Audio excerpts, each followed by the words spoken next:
Roxy, please take us home. Is this still? Okay.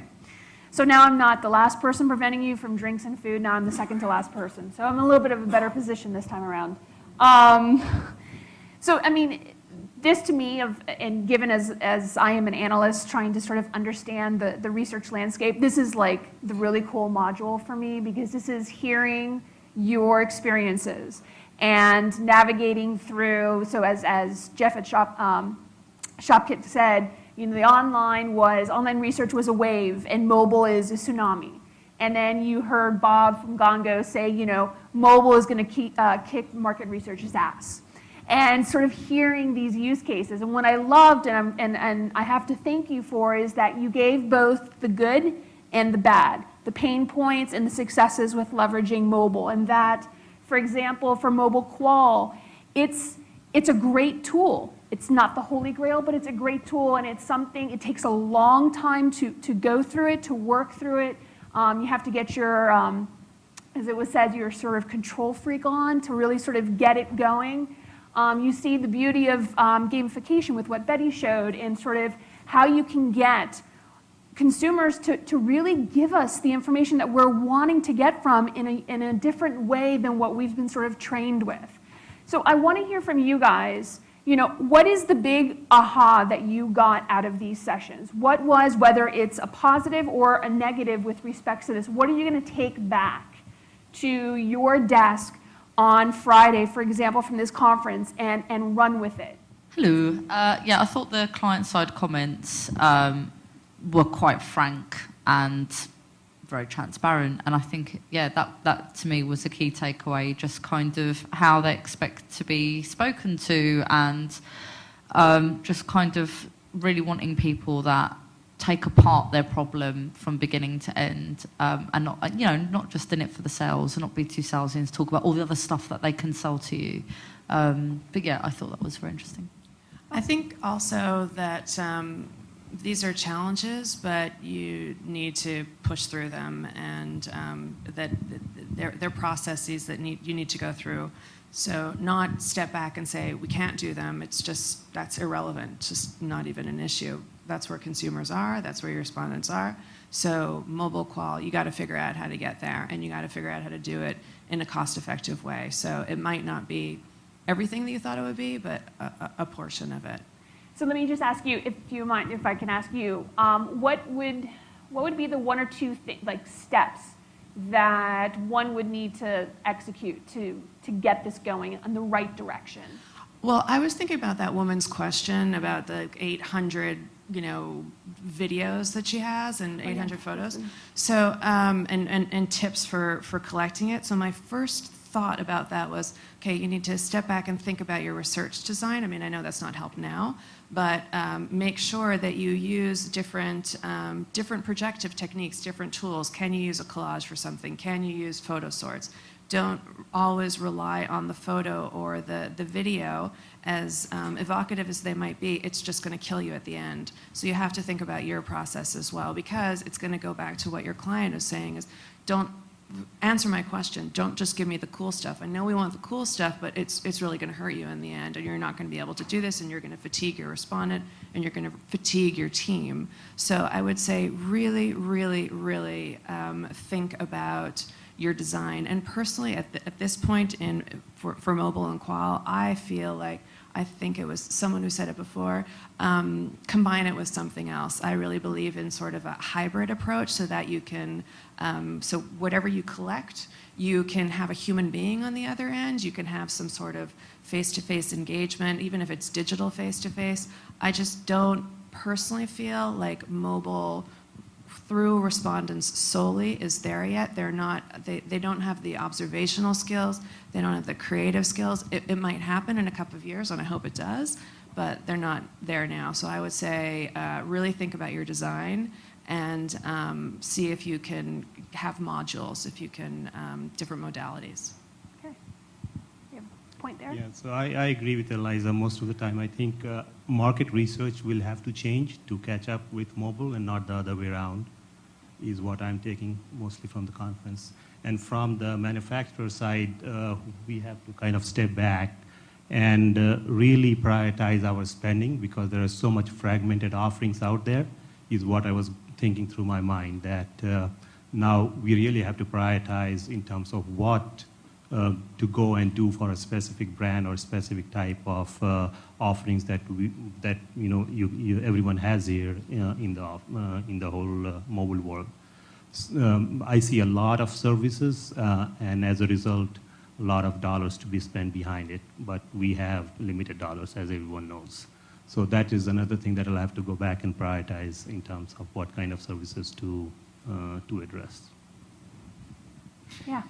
If I had to take it back from an end user standpoint, I initially figured this was sort of like online research when it came in. It was going to be a cost savings in research, and my impression is it probably will not be a cost savings or represent a cheaper way of collecting data over and above online research, for example. Whereas in the old days, the online represented huge cost cutting from telephone surveys or door-to-door, obviously. So given that insight that you've gained, would you? I mean, so would you embrace it? Would you embrace mobile? Yes, and I'm retired from AT&T, and I was just at the MRIA conference in St. John's, and there they had a research firm that does work for Saskatoon, cellular in Saskatoon, and their comment was, in their mobile research, which is texting, they got over half their respondents were males, 18 to 35. And that's something it's absolutely missing in most of the research. So the answer there is, you do exactly what you were talking about. It's going to be multimedia. Yep. But in texting, for some reason, you get younger males in there that don't tend to cooperate in the other areas. To me, that's a huge takeaway. And when I listened to that presentation up in Canada, it was like the guy was speaking to me. It was, he had answered that one problem, or solved that one problem, which is non-responses by young males. For the vendors that are here, are you going to be approaching things in a different standpoint? I mean, from what client side, researchers sort of presenting in their experiences, how you're sort of moving forward in adding features or adding, new tools. I mean, what about the vendors that when you attend this type of conference and see these sort of case studies? What was your perspective? No. I'm not a vendor, so I actually can't answer Go ahead. that. But I had a question. I heard a lot about qualitative mobile research, and as a quant person, I am kind of left with the takeaway that it's going to happen. People are already accessing quantitative research via their mobile devices, and that means that we need to design our surveys differently.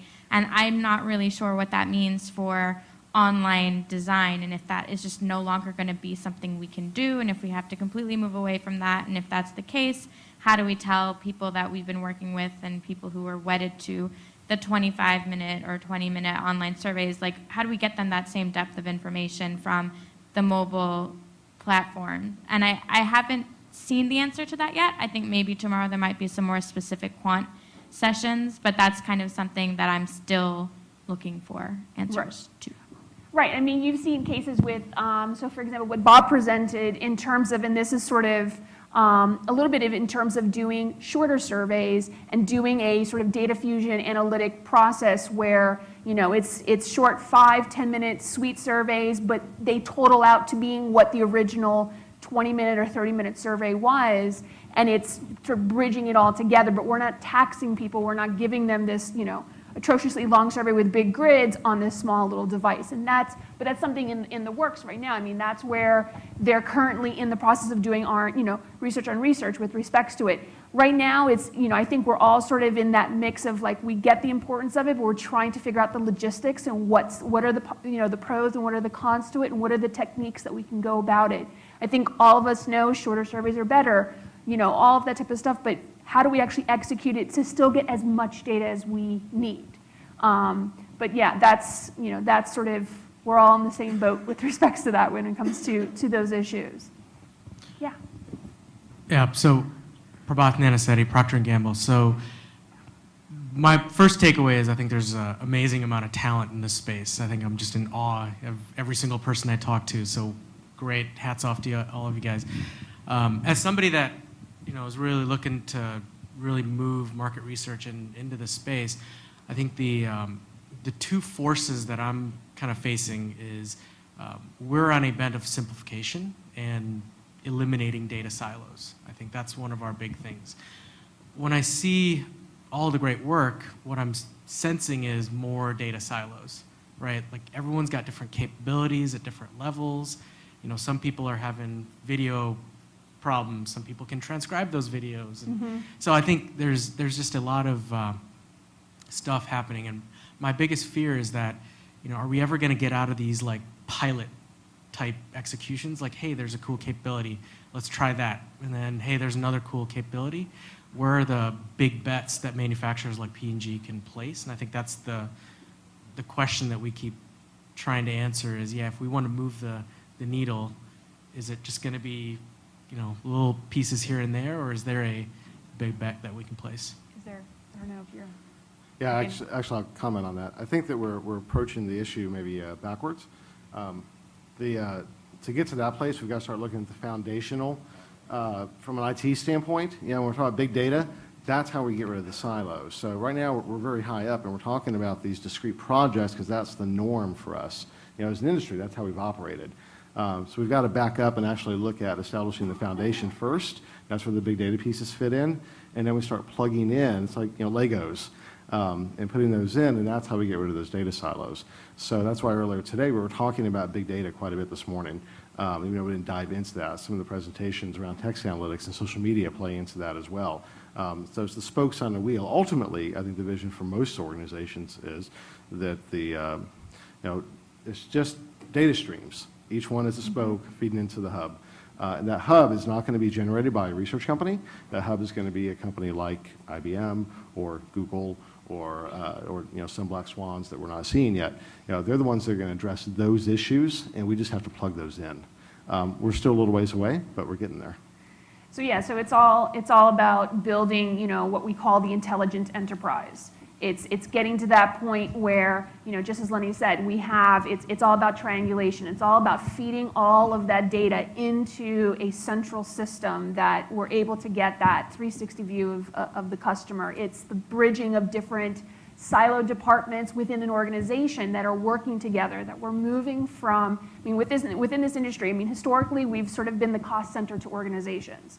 We're sort of the service provider to internal and external clients. And it's us now, you know, going to this point of being the business driver, the business enabler, sitting there and seeing what are the business goals that are out there, what are the different data streams that we have to take from to piece that all together. And that's going to be, as Lenny says, part technology, bridging that all together, having data, disparate data sources being integrated, and then building that story. And going beyond just purely a chart and really just cultivating this whole, you know, construct about the consumer that we're focusing on and understanding everything and predicting what they're going to do, moving into that predictive analytic world, because we've been telling time for a very long time, and we have to move away from that. We have to get into this point of being able to say consumers are going to go here. Because one of the things I keep hearing from clients more and more is the fact that they're so scared that they're going to miss something, that they're going to miss a trend that's coming out in the forefront, and they're going to be behind the curve. And that's what we have to move into, is that intelligent enterprise and bringing this all together. Mobile is one stream that's going to cater to that. Social is another stream. Text analytics, all of those pieces are there. And that's what we have to get to. And that's what we have to fight for. But we have to do it at a much quicker pace than we're historically known to be. Yeah, I had a conversation with Paul from Google earlier. And he responded to one of the earlier sessions about big data answering all the questions. He's like, no, we do 800. I'm sorry, it's about the vans. His response was that no, they do 800 billion queries a day. They created Google Consumer Surveys because there still a need to ask the question. You know, it's a spoke on the wheel. So I think that's excellent news for all of us in this room that may get scared of the big data monster. It's going to take us some places. It's going to address some business issues, absolutely. But all the other channels, the methods that we're talking about, all are going to have a place. They're going to evolve because technology and culture, et cetera, is going to take us there. But the silos can come down, build upon that foundation. Now, on that note, it is after 6, and so we ran over.